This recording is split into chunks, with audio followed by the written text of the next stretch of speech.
Hey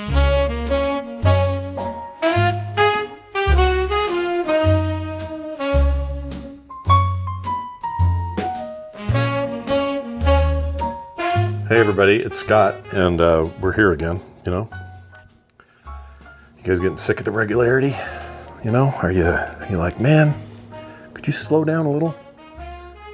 Could you quit doing something for me to listen to every 5 minutes? I don't know why I do it. Sorry, I'm cleaning up. My wife would be so impressed with me today. I decided yesterday was such a downer day that I was like, you know what I'm going to do?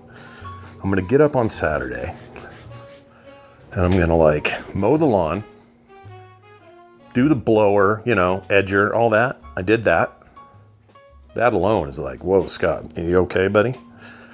Because Kim likes it a certain way, so she usually doesn't, it's not that she doesn't let me, but like when I mow, I don't do like a pretty pattern or whatever, but she does. So this time I tried, and she's not in town, so this time I tried and I did like a little pretty pattern. And I think it turned out all right. But also, I was like, well, this kitchen needs some work, you know? We've been living in it. Dishes have stacked up a little bit. Nothing too bad. We're not like pigs. So I went ahead and did that. Did all the dishes, emptied the dishwasher, filled it again. As much as I could anyway. It's not quite full, so you know, now you put dishes in there as we go, and then we do a run of that. I swept, cleaned off all the counters, threw away a bunch of stuff that had just been sitting there, most of it mine, and it's impressive in there now. It's like, whoa, what happened here? Did Kim fly home in between the trip and, you know, do better than I usually do? This happens sometimes. She leaves town and I go, well, I'm gonna be great. I'm gonna be motivated to clean stuff and, you know, push things around, grab things like this right here. I'm gonna put this where it goes. And today was one of those days. And it's usually when she's out of town, because I get to about day 5 or so and I start to realize, oh man, she does a lot. I should probably, you know, I don't know. I just feel like I you know, she does a lot of things I don't appreciate enough. And so it's my turn to, you know, show everybody that I can manage myself. So that's what I did and do and am doing. And now it's my office. It's getting clean because everything else is pretty clean now. And my office is kind of a sty. I'll tell you what, you know, you always talk about choice paralysis, or you hear about that. It's usually in reference to, I went to the store and I was looking for a brand of tomato sauce and there were like 20 of them. And I don't know which one to pick. This one says, you know, fresh tomatoes right out of some California hoo-ha. And then the other one says, oh yeah, but these are the East Coast ones. Don't forget these tomatoes. You know, whatever the whatever the selling point is. This has no sugar. This has sugar. This does this. This does that. And you can get to the point when there's that much of it. And there aren't clear delineations. Like sometimes price can be that. So if you look at one and you go, well, that's $400. I'm not buying that tomato sauce. That's a bad example, but. And you'll see another one and go, oh, that's $2. Well, of course I'm getting the $2 one, right? Well, this is happening a little bit with me and just stuff. My office is not the most, you know, cramped with crap office. Even in my own, you know, life, I've had much more crap in a smaller space. It's just, it gets to the point where it's so piled up and there's so many little things I've been wanting to do and haven't done that there's some choice paralysis in trying to decide which thing I want to do first. And I'm still, as I stand here right now, I'm surveying the studio, and all you guys see is my video, you know, my camera angle, and that's, you know, clean, tidy. But over here, giant box of cables. Look at this thing, just huge. And there are probably serial cables in here, a couple parallels, some old scanner scuzzy thing. What is this even? Like a phone line, like a 4-pin phone line, RJ11. Nobody needs that. Here's a little Velcro. Oh, yeah. Anyway, I should toss that. Why do I have that? And I will. What else? USB A to USB, what were these called? B? The big fat one. You used to see them on printers, scanners, that kind of thing. This is no good. I don't need this. I'm living in the USB-C world now, man. We're pushing, 40 gig a second or whatever it is. Not, 300K per minute or whatever it was back in the day. I don't know. But I also share, while Carter's still living here, I share this space with her, so we kind of have it divided. And hers is actually kind of tidy, which I'm usually giving her crap for. So now I feel like this is all on me. Like I have a rug. Look at this. You can't see it, but I have this rug. Oh shit, I dropped it. It is $100 bill, but blown up into the size of like a floor rug. And I got it on Temu because of how stupid it is. Right? It's just a dumb thing. And I just want to hang it somewhere. But no, have I? I've had it for, 6 months. I still haven't hung it up anywhere. Maybe I'll put it up here. Because the choice paralysis kicks in. I go, is that a priority? Or is this giant box of cables a priority? Or is converting all these old audio tapes I made when I was a kid to digital so I don't lose them, is that the priority? Is finally painting this bust Brian Ibbett gave me years ago for Christmas, is that the priority? This pile of clay I'm supposed to use myself to make things.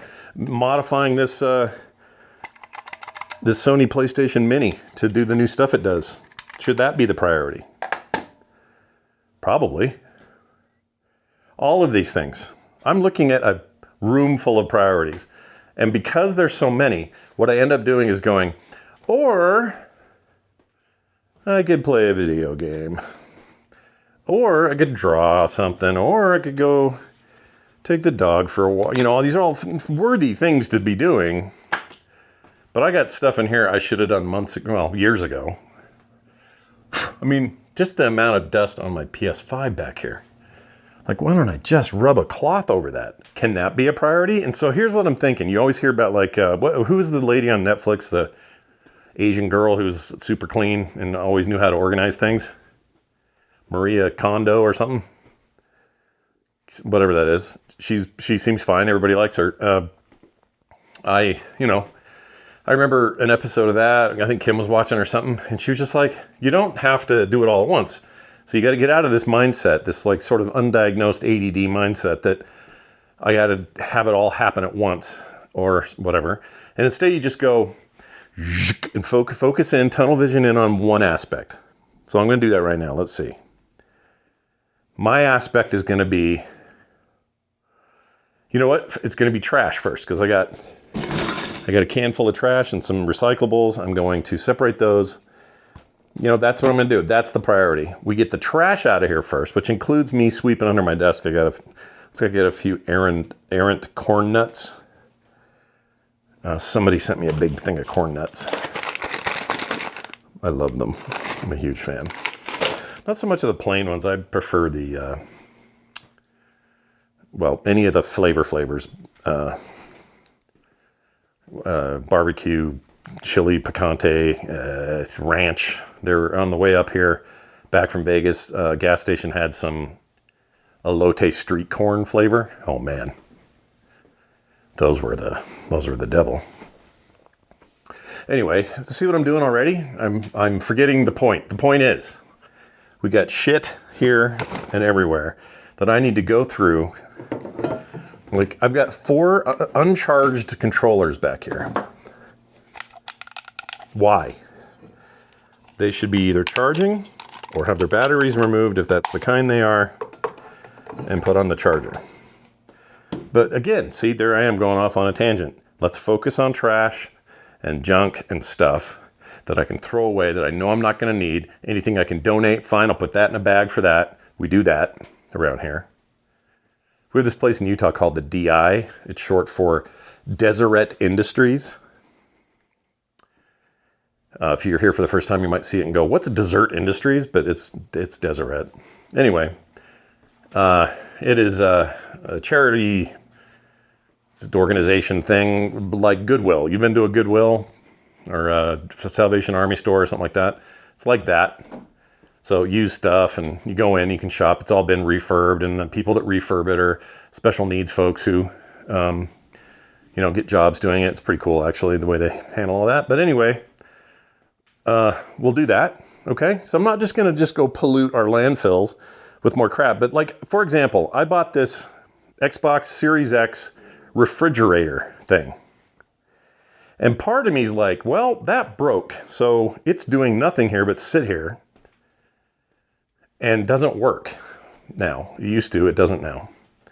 I should have probably expected that because I think they were like, I think I paid $40. And that has made made me realize I got what I paid for. I got about a month of cooling out of it. You know what I really need in here is a rug, because it really dampens the sand down. You'd think I'd do that given my job. But anyway, I think I'm chucking that, I don't need that. Who needs that? There's a few things like that out here. Do I really need, let's see. I have boxes that I keep forever of like electronics, computers, notebooks, whatever it is, over the years. Like I've got, this is a MacBook box from 2012. All right. We are now, what's that? 12 years ago? I think I even sold. Yeah, I sold that MacBook maybe 5 years ago on eBay and didn't know I had the box. Box was hidden somewhere. So I still have this box. Why? So here's what you need to do. Come to grips with who you are from. My dad was a pack rat. He kept everything. He was sure, it was not like hoarder style, not like that. Like I've seen hoarders. It was nothing ever like that. But he was sure that like his old carousel slide viewer, where you do photo slides of the family vacations and stuff, he was sure that thing was going to be worth something one day. So he just held on to it forever. Another example would be, I don't know, so many things. Like that's the sad story about when he died. I didn't know, or nobody knew this, but he had put some 350, 400 perfectly working video game stand-up cabinets. They were kind of universal, so you could put any game in there you wanted. You just had to swap out the control board. It was kind of revolutionary when he started that business in the 80s. But anyway, and they all had brand new, perfectly working CRT monitors in them, mounted, ready to go. All they needed was whatever game board you were going to put in them, whatever control scheme, and bam, you would send it off to the arcades or whoever was going to buy it. That business fell apart in the mid-'80s for the whole world, not just him. And as a result, he's like, well, I'm not getting rid of this stuff. So he put it in storage, and then we all sort of just forgot it existed. And he forgot to tell anybody about it. So when he passed away suddenly at the age of 63, we found out like 2 months later that the storage place that he had done without telling anyone, including my mom, they just defaulted on the payment. Not defaulted. He wasn't paying it because it wasn't here and no one knew to pay it. It wasn't automatic. He was doing it manually. I don't know what that was about. But anyway, the whole thing got auctioned. So somebody went in there, freaking Storage Wars style, and went, all right, what do I hear for 350, 400 arcade machine things? I don't know what they went for, but to this day, I'm kind of sick about that. Do you know what I would have done? What I would do right now if I had those things? The CRTs alone are worth a fortune. But I wouldn't keep them. I would sell them. Because nobody's making CRTs. You can actually do pretty well with that. I mean, everybody wants like authentic CRTs to put in their old game machines in that world. So I would sell those immediately. I would keep one or two of the cabinets and build like a cool custom gigantic MAME machine out of it. And then the rest of those I would try to sell as well. So I wouldn't pack rat it the way he did. And he kept that stuff like it was the end all be all of time. You can't sell things like that, So I'm trying. So I guess let me get to my point. My point is, I think I have a bit of that in me. It's real hard for me. Like, here's an example. Let me just reach down. Okay. I had this pair of Ray-Ban custom made prescription glasses, sunglasses that I had made years and years and years ago. Before I ended up having to have early cataract surgery. I had a weird genetic, speaking of another thing I got from my dad, I had a genetic thing where I got cataracts in my early 40s. And my dad did too, and I didn't know about it. My parents didn't really share that info, but I had that, and I got surgeries, and it fixed it, and everything's good, no issues. It's, welcome to the modern age. We do these surgeries every day. So it was great. But here's the problem. I made these glasses before the change. And the change completely, 100% across the spectrum, changed my eyesight and my prescription for any kind of glasses wearing. Essentially made it so I don't need glasses for anything near me, close. That's where my mono locked-in vision is now. And it used to be I was all over the place, very astigmatic in my left eye, and that was terrible. It was like I used to say it was a handful of mashed potatoes. It still kind of is, but so much better now. And then my right eye changed its focal length and all that completely. I basically got to custom choose where I wanted it after, and it took my brain a while to get used to it. I had real bad headaches for a while. But now it's the best thing ever, and I'm really grateful for it. However, this old pair that I paid pretty good money for at the time, these are probably $400 or something. I was like, I'm going to make a permanent pair of prescription, which is dumb to do anyway, because your prescription changes. But at the time, I thought this was a smart idea. And now they're useless. I look through them, and it makes me want to fall over. They're so boinked as far as the prescription goes. Now, I can do one of two things. I can take these in and get them swapped, and then they're usable again. Or I can just donate these frames somewhere and be done with it, because I don't know that I'm ever going to go back and do the swap. Why would I need to? I already have other pairs of glasses now, including sunglasses that are the new prescription. But here they are, with enough dust on them to, if dust is worth money, boy, howdy am I rolling in it. I could retire tomorrow. If dust was like gold, or even gold dust, oh man, I'd make a killing. You should see it. Especially after the bathroom gets worked on down here by my brother-in-law. Everything's got a layer of dust on it now. And I live in Utah, and Utah's a desert of sorts. Even though we get snow, rain, and cold, and, all that. In the summer, lots of dust. Anyway, I guess that's it. A little rambly today, but I'm in this mode. I'm in a forward-moving, get stuff done mode. I'm going to keep at it until the kids get over here in a little bit. Because once they do, I would like to focus on them and see them catch up with them, which is happening here shortly. Nick's going to come do his laundry. I get to see the baby. Van and Phoebe will be here with their mom, just kind of hanging out. And then I got to watch Film Sack at some point. But until then, look out, house. I'm inside you. Okay. That'll do it for me. Thank you all very much. Keep that feedback coming. 801-471-0462. You can also leave me a voicemail, scott@frogpants.com. And let's see, do I have anything this morning for anyone in that regard I could read? Let's see. How about this diary? Here we go.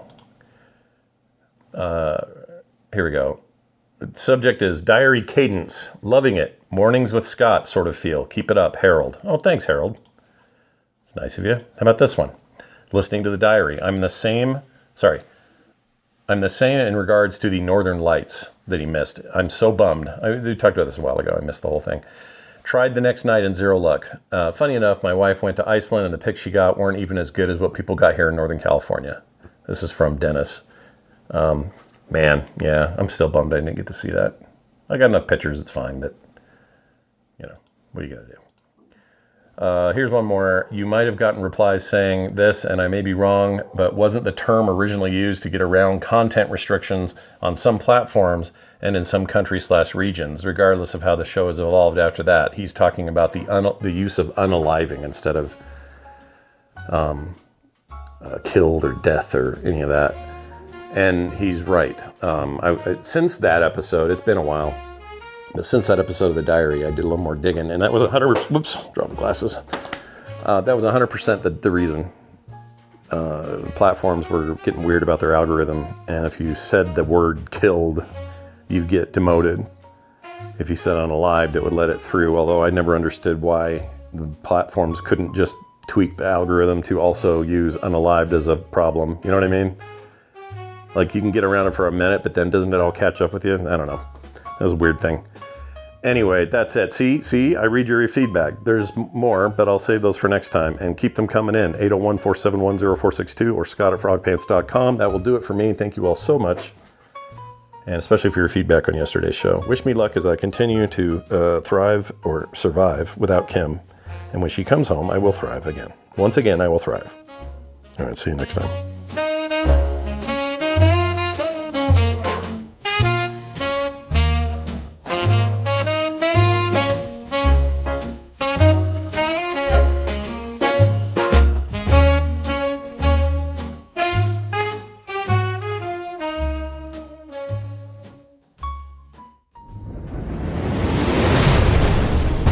This show is part of the Frog Pants Network.